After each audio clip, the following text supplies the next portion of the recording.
minutes I had a meeting with a brother and we were talking, we didn't hear the adhan. So my bad, inshallah. So the first question is, what if someone is bleeding a lot? Does this invalidate their wudu?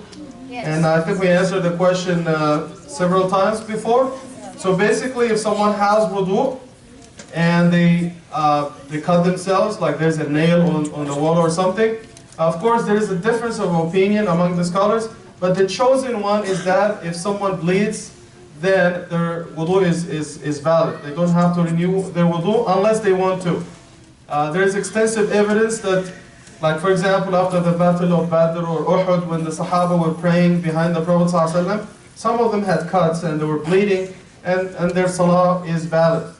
But if the brother or the sister means someone who has this issue, like they have a problem in their gums, they bleed all the time, their teeth bleed, or they have a problem in their nose, they always bleed. So what they do basically is they make wudu, preferably for every salah, and they pray and khalas. Even if they bleed inside the salah, their salah is valid because there's nothing they can do about it. This is a condition they always have. So they just make wudu for every salah and they continue, even if they bleed inside the salah. Jazakallah. Who has the first question? Is it haram to brush your hair at night? Okay. Good question. Good question. Can I get everyone to face me? When you're sitting, just turn around and face me. Thank you. Jazakallah. We grew up with what we call superstitions. So in my country back home, it was haram to whistle at night. It's haram to look or pray in front of the mirror. And also some people have superstitions regarding regarding this one, brushing your hair at night. I mean, there's nothing wrong Islamically if you do these things. If you brush your hair, if you stand in front of the mirror, there's nothing haram. But again, these are some superstitious beliefs. And the question is always, okay, why would anyone in the world brush their hair before they go to bed? Like, this is something that my mother told me once, like, why do you brush your hair before you go to bed? You know? But again, it's acceptable Islamically, there's no problem. Next. Who has a written question? Yes. The whistling does not hold shaitan or anything. No, nothing. People are like crazy about that. Okay, so whistling doesn't hold shaitan. No problem, inshallah. Yes, What is the difference between zakat and sadaqah? Okay, so in Islam we have what we call fard, something you have to do, and there's something extra that you do. So for example, in the hadith of the Prophet ﷺ, which is an authentic hadith, the man came to the Prophet ﷺ to learn about Islam, and he said, Ya Rasulullah, what are the fara'id, the obligatory things I have to do? And the Prophet ﷺ said, you say La ilaha illallah Muhammadur Rasulullah, you fast in Ramadan, you give zakah, 2.5% if you keep a certain amount of money for 1 year, and you do the hajj, and what else? Salah, you pray 5 times a day. These are the fara'id. And the man said, is there anything else I need to do? And the Prophet ﷺ said, these are the obligations, but if you want to do extra, the sunnah, you can fast outside Ramadan, like Mondays and Thursdays. For sadaqah, you can give sadaqah like after you pay zakah, you can give a little bit more.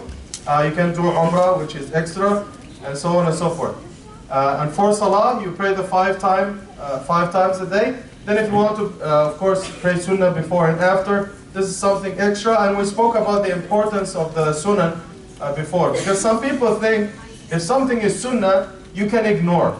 It is better to do it just to get the bonus or the extra reward. Because who doesn't need extra reward from Allah subhanahu wa ta'ala? So this is a chance to gain more hasanat. But fara'id is the obligatory actions, and like zakah. And the sadaqah is the charity which is extra. If you do it, inshallah, you'll get the reward. Jazakallah. Another question? Yes? Why only Isa alayhi salam lived long? Why not the other prophets? Okay. When Isa alayhi salam didn't live in this world for long. When he left, he was about 33 years of age. But if we're talking about other prophets like Nuh alayhi salam, they say he lived about 1500 years, and Sheath and some other prophets, they lived over 1,000 years. Adam alayhi salam lived 1,000 years. Because this is the hikmah of Allah subhanahu wa ta'ala. He made some generations live longer than others. And we know that from the beginning of times, prophets like Adam and the prophets who came after Nuh alayhi salam, because Nuh alayhi salam came after generations after Adam alayhi salam. So at the beginning, they were much taller than us, they were bigger than us. From what we know from the Sunnah, Adam alayhi salam was 60 arms long. That was his height. And this is what would be in Jannah. And he lived for 1,000 years. Then came many generations, including Nuh alayhi salam. He lived about 1,500 years. He was also taller. And the Prophet ﷺ says, with time people become shorter and they live, they live short number of years. So in our case, the average is 60, 70. Compare this to 1,000 or 1,500 years. But again, this is the will of Allah subhanahu wa ta'ala, to make some people live longer than others. Yes. Yes, Sulaiman. If you do not pray, but you pray sunnah every day, will the sunnah cover up for the actual prayer? Okay.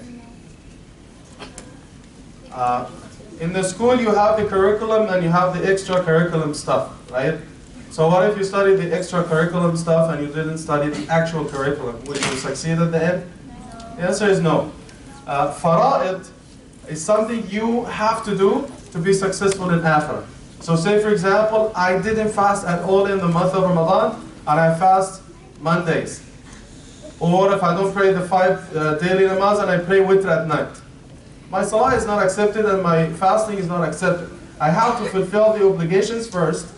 Then I can do the sunnah.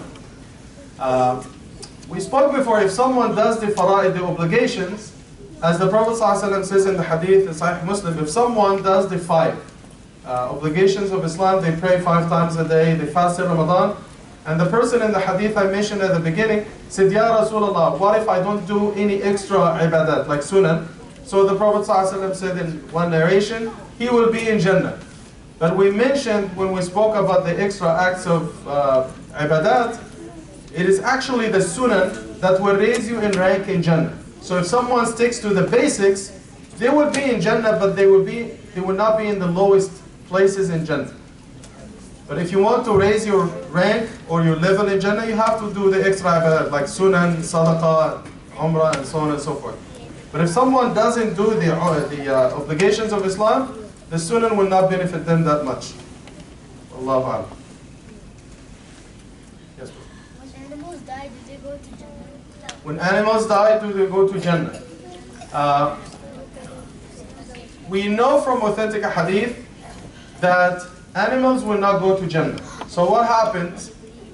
On the day of judgment, there's an authentic hadith in Sahih Muslim. The Prophet ﷺ says that on the day of judgment, Allah subhanahu wa ta'ala will set the judgment for all creation, so much so that the goats, there will be judgment, for example, between 2 goats. One has horns and the other one doesn't, and the one with horns abused the one that didn't have horns. It's just to explain to you that Allah subhanahu wa ta'ala will establish justice between all creation, including animals. Then at the end, when justice is served, all the animals will become dust. We know this from hadith. And this is why at the end of Surah Naba, إِنَّا أَنذَرْنَاكُمْ عَذَابًا قَرِيبًا يَوْمَ يَنْظُرُ الْمَرْءُ مَا قَدَّمَتْ يَدَاهُ وَيَقُولُ الْكَافِرُ يَا لَيْتَنِي كُنْتُ تُرَابًا. When the kafir sees the animals become dust, so the kafir will say, I wish I was a dog. I wish I was a rabbit or something. So after judgment, I'll become dust. I don't have to go to Jahannam. So they wish they become dust. And this is the meaning of the ayah. But if someone, for example, likes to have a pet in Jannah, because this will make them happy. One of the Sahaba said, Ya Rasulullah, are there animals in Jannah? The Prophet ﷺ said, no. But he said, I love horses. Can I have a horse in Jannah? And the Prophet ﷺ said, yes, you will have one. Wallahu a'lam. Yes, brother. Why is Salat al-Duha so important? Why is Salat al-Duha important? We know from authentic hadith in Tirmidhi and other books, the Prophet ﷺ says that every one of us has 360 knuckles in the body, or joints in the body. Like this is a joint, you call it knuckle joints. This is a joint, the back, there are joints. So there are 360 of them. And the Prophet ﷺ says, to thank Allah subhanahu wa ta'ala for the joints of the body, you say, Subhanallah, walhamdulillah, wa la ilaha illallah, wallahu akbar. Then the Prophet ﷺ said, if you're not able to do this, to say 360 times, then pray 2 rak'ah, duha or ishraq, and this will take care of it. So Salatul Duha or Ishraq is basically a way of saying thank you to Allah subhanahu wa ta'ala for giving you a healthy body. So this is why the Salah is important. Anyone? Yes.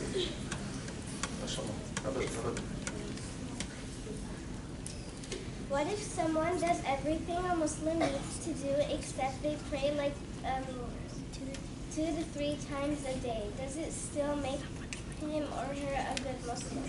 So they pray only 3 times a day. 2 to 3 times. 2 to 3 times. So again, there are requirements in Islam. So for example, if you have 5 classes every day, you have the math class, you have the science class, you have the Arabic class, and you have French. So what if you go only to 2 classes? You go to the French class and you go to the math class. And you skip the science class and the Arabic studies class or Islamic studies class. So you do half and you skip half. Will you succeed at the end? No. The answer is no. There are basics, and the basics in Islam are 5. The 5 obligatory salawat, so you have to do them. Right? So in Islam, when it comes to the ibadat, the obligatory actions, you don't pick and choose. It's a whole package. You either take it or leave it.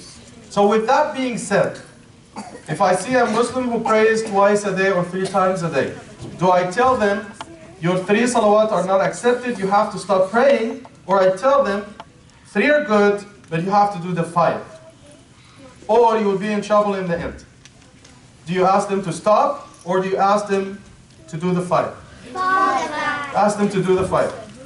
Barakallah. Who else has a written question? Yes.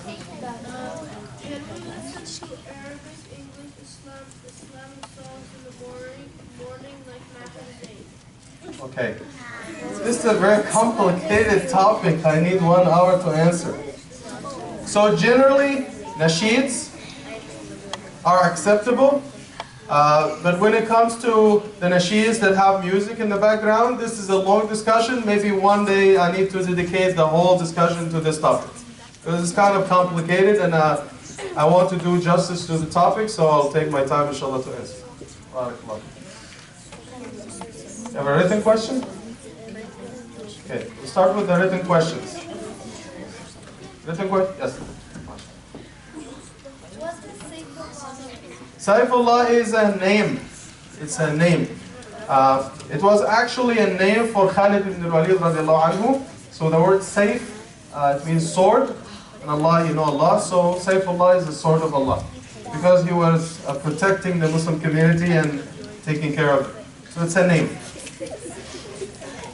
Another written question? Someone have a written question? Yes, sister.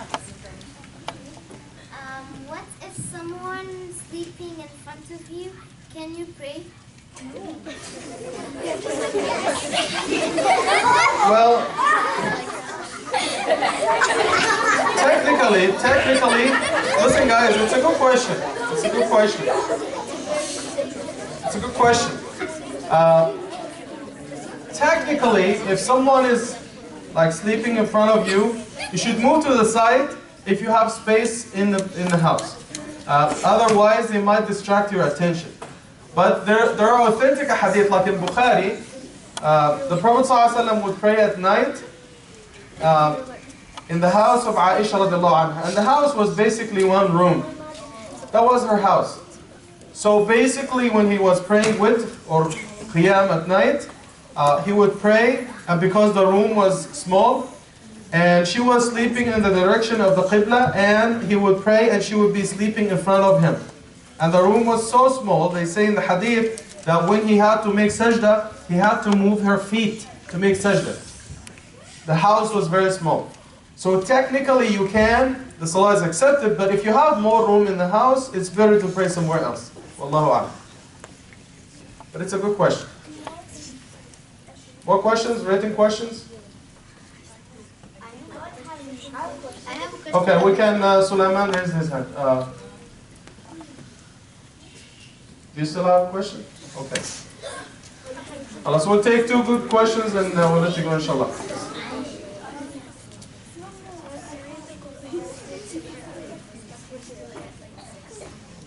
Very good question. The sister is asking, if you read the Quran in a language other than Arabic, do you still get some hasanat? Technically, no translation, not English, not French, not Urdu, not Turkish will ever replace the Arabic. When you read the translation, you will only get the meaning or a flavor of the meaning, but you miss everything else. You miss the beauty, the style, the power of the Arabic language. But 85% of Muslims are not Arab. 85% of Muslims are not Arab. And what if they can't read Arabic? How can they benefit from the Quran? So I recommend everyone to learn as much Arabic as they can, but if it is difficult for them, you still can read the translation, you get a good translation and read. And again, you still get some of the barakah by reading the translation if you can't read the Arabic. And Allah subhanahu wa ta'ala, He knows that this is the best you can do. So you get a good translation and you read, and you get some good hasanat. There's this little story.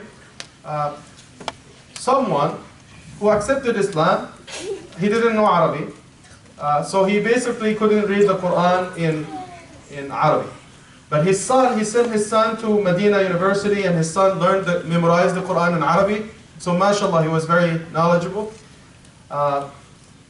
So the son was asking his dad, you're not reading the Quran in Arabic, and it was difficult for the father to learn Arabic in his old age.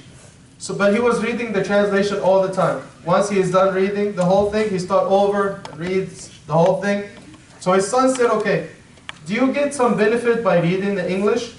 So his father gave him a basket, and the basket of course has holes in it, and they used the basket to keep the coal, the fahm, for the winter time, to heat the house. So they kept the coal inside. So it was kind of dusty from inside, from the coal, from the pieces, right? So his father told him, take this basket and go to the river and bring some water for me. So his son put the basket in the river, he took it out, the water came out from the holes, there was nothing inside. He took it to his father, no water. He told him, go back, put it in the water, in the river, bring it to me with some water. There was no water left inside. He took it back, put it in the water, took it out, no water. So his father said, look at the basket, there's no water inside, but the basket is clean. So this is what the Quran does. When you read, even in translation, you still get some of the barakah, some of the reward. And a lot of people accept Islam by just reading the Quran in translation because they don't know the Arabic. They still get some of the feeling and the power of the Quran, but not as if the Arabic is more powerful and more beautiful. Wallahu a'lam. One last question? Okay, this guy?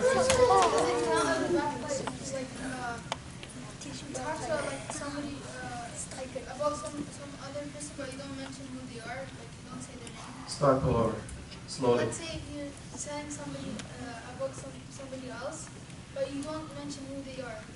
Does that cause a brother is talking about, and you said something like something negative about them? Yeah, Okay. Technically in Islam, you're not allowed to say something negative about someone. Allah subhanahu wa ta'ala says in Surah Nisa, لا يحب الله الجهر بالسوء من القول. Allah does not like negative thoughts to be voiced in public, except in some situations. Yani say for example, someone stopped you in the road and they took your money. And you don't know the name of the guy, you went to the police to report them. If you say there is an evil guy, he stopped me and he robbed my bag, or put a gun to my head and took my money, is this backbiting? No. If someone is proposing to a sister in marriage, and her brother comes to me to ask about the guy who's proposing, and I know that the guy who's proposing is not a good Muslim, he doesn't pray, he doesn't fast, he's not a good guy, right? What should I say? If I tell him that this guy doesn't pray, doesn't come to Jum'ah, he's like, am I backbiting him? The answer is no, because I'm telling the truth. And my answer to him, my reply to him is basically a shahada, a testimony before Allah, so I have to give them the right shahada. And in this case, I'm not backbiting.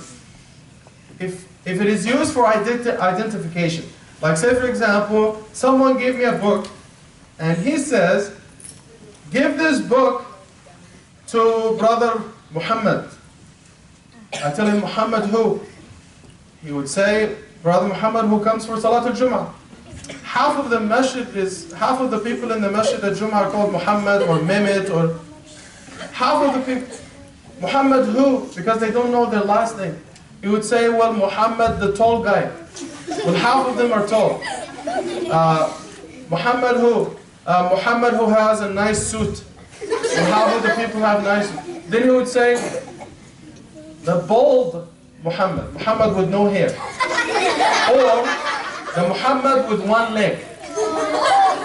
So now when you say this, it is not actually something negative. This is your only form of identification, because otherwise they cannot identify the person. So if you say Muhammad the bald or Muhammad the... it's okay. So these are some of the exceptions to the general rule. There are basically 6 cases, but I just mentioned 3 because of the time. I think we're done. We'll see you next week, inshallah. Jazakallah. Assalamu alaikum. Thanks for coming.